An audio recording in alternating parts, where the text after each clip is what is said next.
Not give it to us, we should do a CVT. Hey guys, welcome back. What have we got? We've got Gary here. You need an exhaust bracket. That's quick and easy. Danny's stole my camera. Oh shit, take it off the bike. Right, where am I today? So, this was the upgraded carb. So this carb's 8 years newer than the old carb.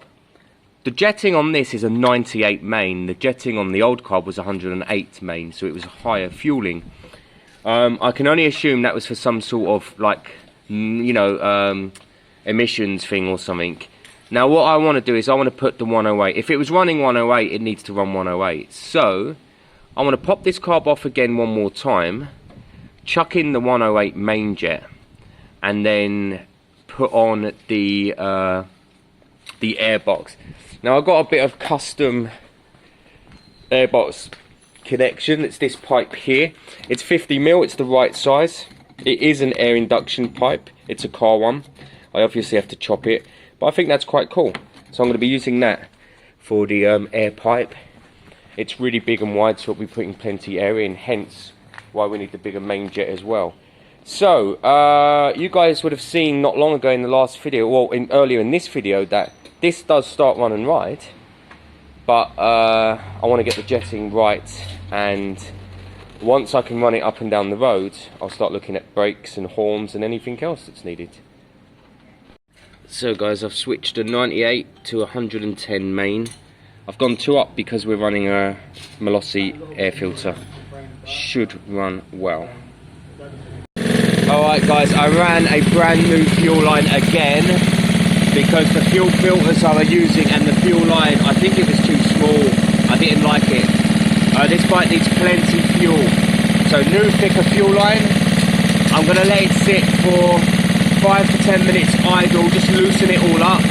Then I'll be chucking on my custom made air, the air box with my tubing. But I'm going to let it run for a few minutes just to kind of warm itself up, sort itself out. I topped up the coolant again because we dripped some out with the new higher jets. I mean, you can hear it, it sounds great at the moment, but it obviously needs some restriction, it needs an airbox.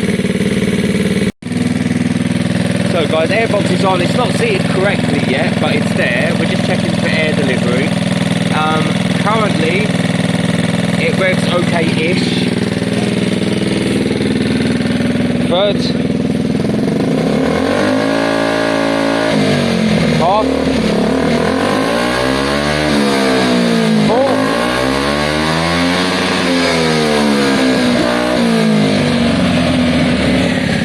So at the moment on the stand, it's doing its basic job.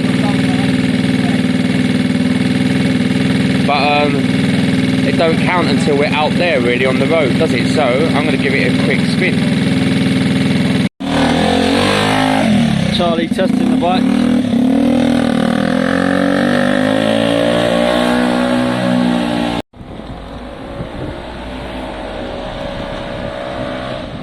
Charlie testing the bike. Seems to work okay.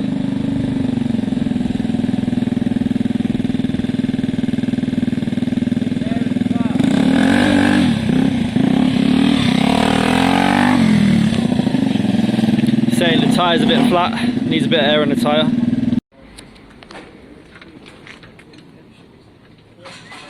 That looks better, John. What was the difference? Danny done it. What was the change? Just basically just like trying to get those pins in, and when it bolts down it will tighten up. Location. Yeah. This is Warren's bike, guys. It was nicked. They stole the exhaust. Gary, wow, Gary. Gary, look, man. Look how shiny. Look on the camera, man. Look how shiny that thing's come out. Can't believe it. And then I'm over here trying to work out the airbox situation here, which is fine. The bike rode well, but the tyres were flat, so it felt wishy-washy. So I need to sort that out. I'm going to try and get that airbox on and secured, so that it's kind of done full time, and then we can start looking at brakes and stuff. Taught Gary how to polish his bike. So we use polish, Maguire's polish. Well, no, clean first, then Maguire's polish, followed by a good carburetor wax. Look at that, guys. That's crazy. great bike. Great bike.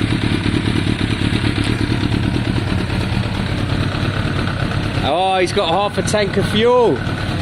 Someone get the siphon. Gary's got fuel. This colour is the same colour as that. When I polish this up, it's going to look very similar to that. Look how shiny that is. This is going to look very similar. Alright guys, so rear brake's kind of okay. Pads are getting a bit low, but they'll just about pass, I'm sure. Airbox is on and secure. That's how it's staying. Front brakes, again, just about enough pads to pass the MOT. Yeah, there's plenty on them. I've given them a good clean. Now the Speedo drive's not working, so what I want to do is drop the front wheel, check the drive there, it's an electric drive, before I mess around with anything else. You've seen the first test run, rode beautifully. Rode absolutely beautifully. A bit not too happy on the first third, but I'll do the air fuel screw, that will sort that out. It's very happy otherwise. Right, what else? So yeah, I'm going to drop the front wheel, check the Speedo drive, see if we can get that cleaned or something. Oh yes, the seals. I've been looking into the seals. Somebody's greased them. Somebody's put grease down there, so it looks like they're leaking like crap, but they're not. Somebody greased them. Now I understand greasing if maybe the bike was sitting for a long time or something, but otherwise I don't get greasing in there. I just don't understand that. So it needs a lot of cleaning out at this stage.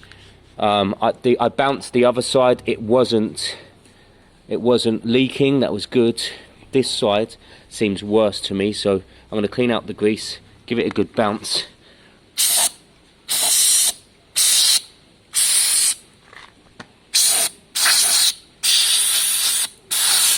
And then see if it's leaking or not, or if it's the actual grease.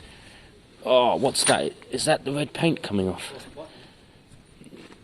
Look at that. Is that cheap black paint? Look at that, Dan. Oh, it's all coming off, yeah. Cheap black paint. That's okay. I wanted to paint them. I wanted to paint them anyway. But or we could put them back to silver. What I need to do actually is paint them black. So that's fine because we're taking the wheel off anyway. I think I've got some black, so we can chuck some black on that. But for now, I want to see if the fork seals are leaking or if it's just that silly grease that someone's put in. I kind of understand the theory of why you might put grease in. Maybe you feel like it's better. Maybe it will help them bounce. The reality isn't that. It just isn't that. So we're looking at the Speedo drive, guys. It was caked with grease, which is not the end of the world, but we think there's breaks somewhere in the wire up here because when we tested it, it registered. So I'm going to unstrip these wires here that have been taped not long ago and see if there's any dodgy wiring that needs kind of sorting out. Look at this, guys. I've got a little helper for the day.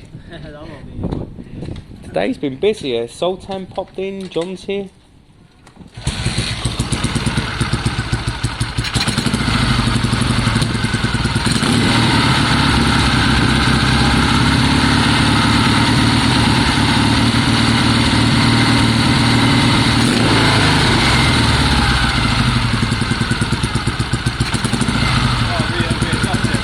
You went down, so you need to go up.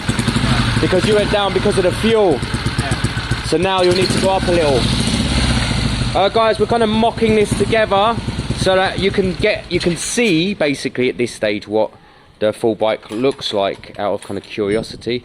It needs a little bit of touch-up paint here and there. It needs a polish and a shine, and it will need an MOT, which it will easily do. I'm going to order a new Speedo drive because it needs a Speedo drive, so you know how slow you're going.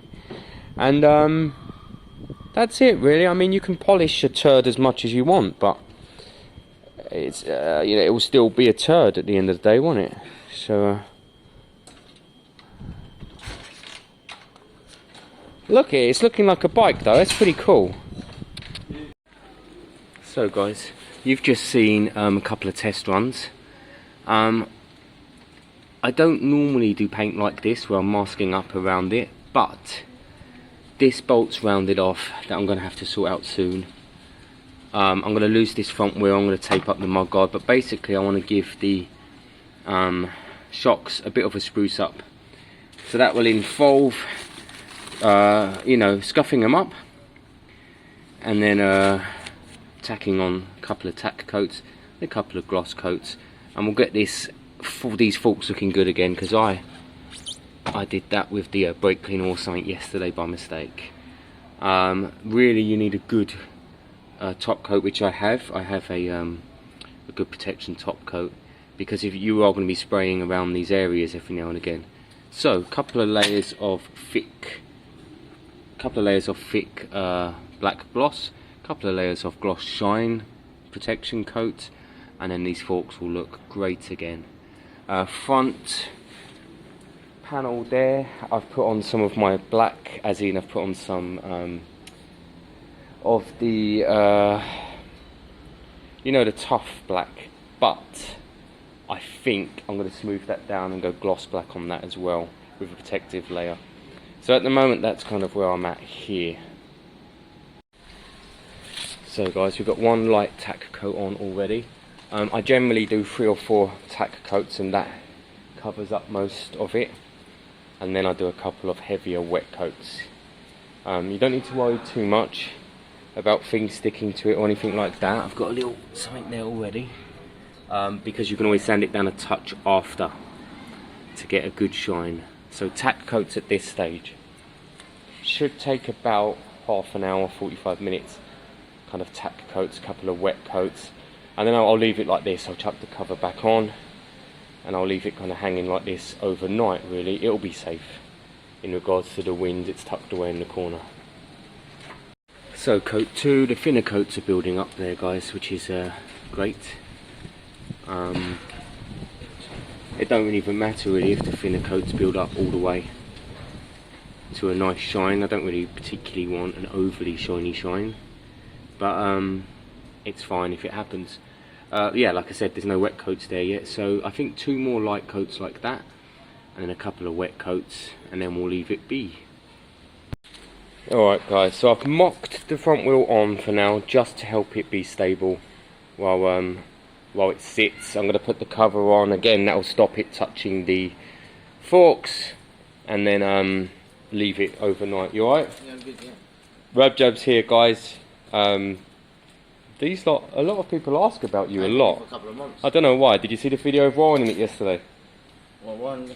Us rescuing his bike. Oh no. Warren's bike's over there, guys. It, like I said, it was stolen. He left it all night in Hackney with no locks on, and it was nicked. We recovered it, and it needs a little bit of work done to it. This is the Gilera DNA. What? 50cc or? No, 125. 2-stroke. 4. 2-stroke would be worth a fortune. Smash. No, I've got the front panel over there and stuff. It's actually in very good condition.